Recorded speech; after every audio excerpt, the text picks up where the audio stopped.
What's up, Stat Family? Told you we was coming back with another. We got Vintage NBA, Larry Bird, final part. This is a live reaction. Make sure you hit that like button, hit that sub button, and comment below. Let's get it.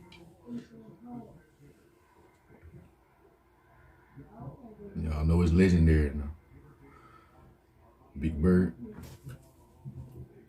Lockdown. Never get old. Now they say illegal defense against Boston. So the Lakers and the Celtics each have been hit with an illegal defense call. Maxwell was the guilty party, and the next time, of course, for either side will result in a technical foul. Quinn Buckner comes in for Dennis Johnson. Listen to the hands for Dennis Johnson.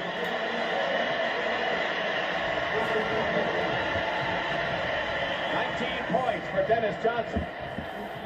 He has 5 assists as well. 44 seconds remaining in the third period. Wilkes loses it out of bounds. That's usually a double pass for Kareem. Here's Ames for 3 again. Up this time in Rambis trying to get the break on the Magic. He's got Wilkes and Byron Scott pulls up. Scott hits. So the rookie, who's acquired from San Diego with the Norm Nixon deal, brings the Lakers to within 9. And now the Celtics playing for the last shot of the third period. Wouldn't be a bad idea to get it to Larry Bird right now instead of taking those long arm outside shots that Ainge just let fly. Well, Bird has hit a couple of those from three-point territory. You heard me, man. 7 seconds. You watch the clock. Look at Bird. Ainge finds an open Bird. Takes Rambis. 1 second. It's out.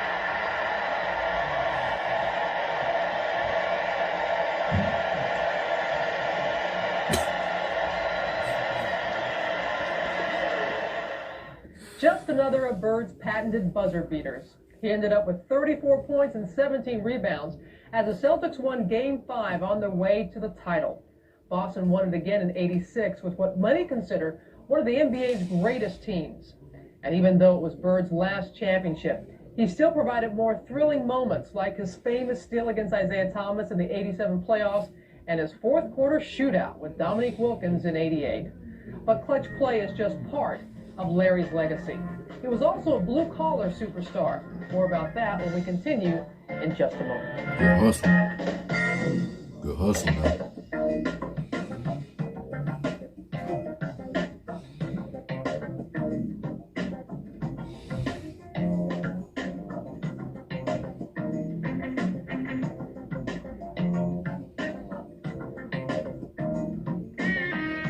Welcome back to Vintage NBA. Magic Johnson once said Larry Bird was the only player he ever truly feared, mainly because he could find so many different ways to beat you, whether it was with his clutch shot, the perfect pass, or the key rebound.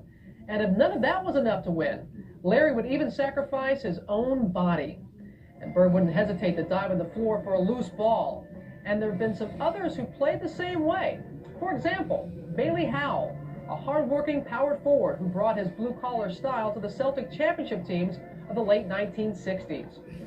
In the 70s, Ron Lee crashed the NBA with the Phoenix Suns after playing for the Kamikaze Kids at the University of Oregon, and at least he helped up those he knocked down. Got to give him credit for that. Carrying on the tradition was the Worm, Dennis Rodman, who would go flying in the pursuit of a rebound, nose rings, tattoos, and all. And Charles Oakley would stop at nothing in pursuit of a loose ball. He picked up many a floor burn during his years with the Knicks at Madison Square Garden. Taking it to the 90s is Bo Outlaw, who brought his relentless non-stop hustle to the Orlando Magic. And here are a few others who are birds of a feather. I got to say my own teammate, Darrell Armstrong. He give you wine at 10%. I don't care if it's 6'10" or 5'10". If he needs to take a charge, he there. And Armstrong stood in there.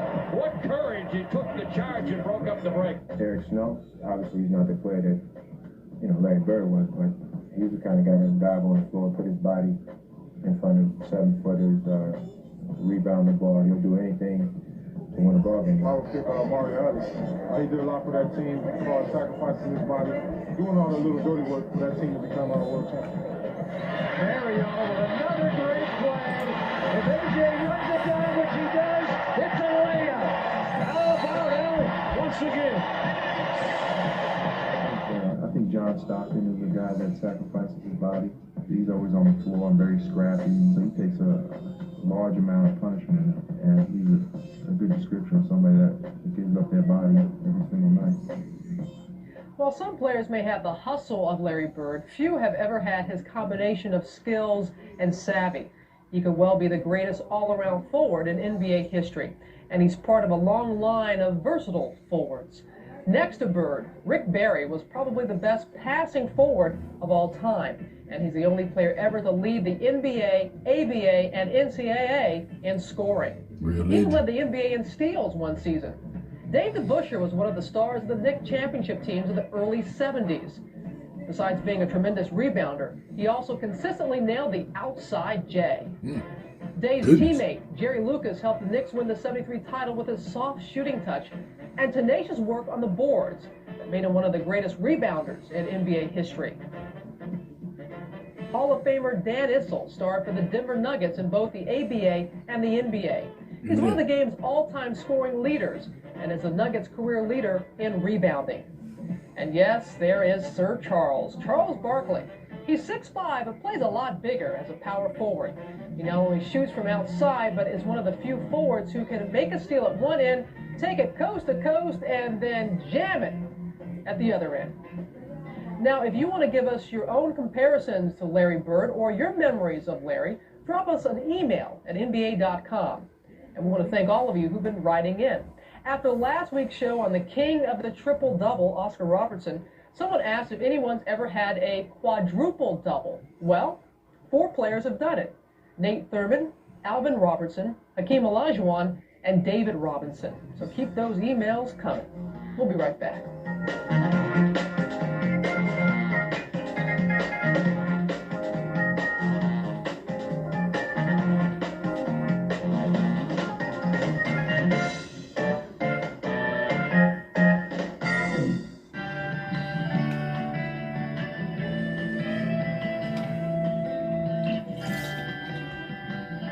Celtics' 1986 championship, Larry Bird began to suffer from chronic back problems. The injuries eventually forced him to retire, but not before one more championship, a gold medal with the '92 Dream Team. The Celtics retired Larry's famous number 33, and he entered the Hall of Fame in 1998, the first year he was eligible. Well, that will just about do it for us today and also for this season. We want to thank you for joining us here on Vintage NBA. We sure hope you've enjoyed our shows. I'm Robin Roberts, and we'll see you again next season. Take care. We are here tonight to honor a man whose feats on the basketball court are simply the stuff of legend. Ladies and gentlemen, Larry Bird.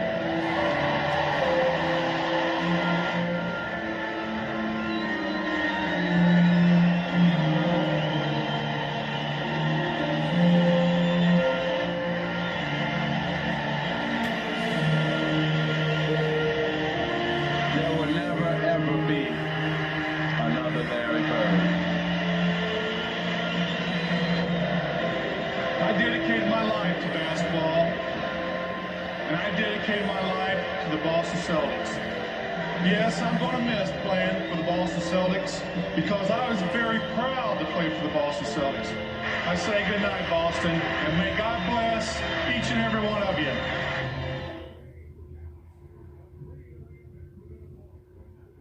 Bless you, Big Bird. Real legend, though.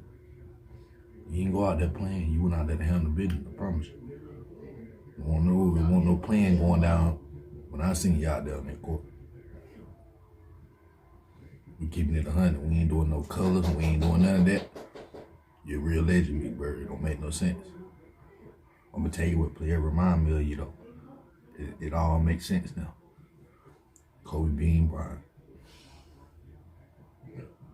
That's who he played just like. He played just like Jordan and Bird. It makes sense now.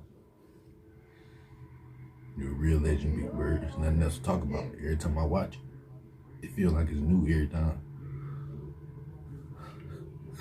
Real legend now. To my pull deep, it was pulling deep before they called it pull deep. Come on now. Real legend, Big Bird. Knockdown. I'm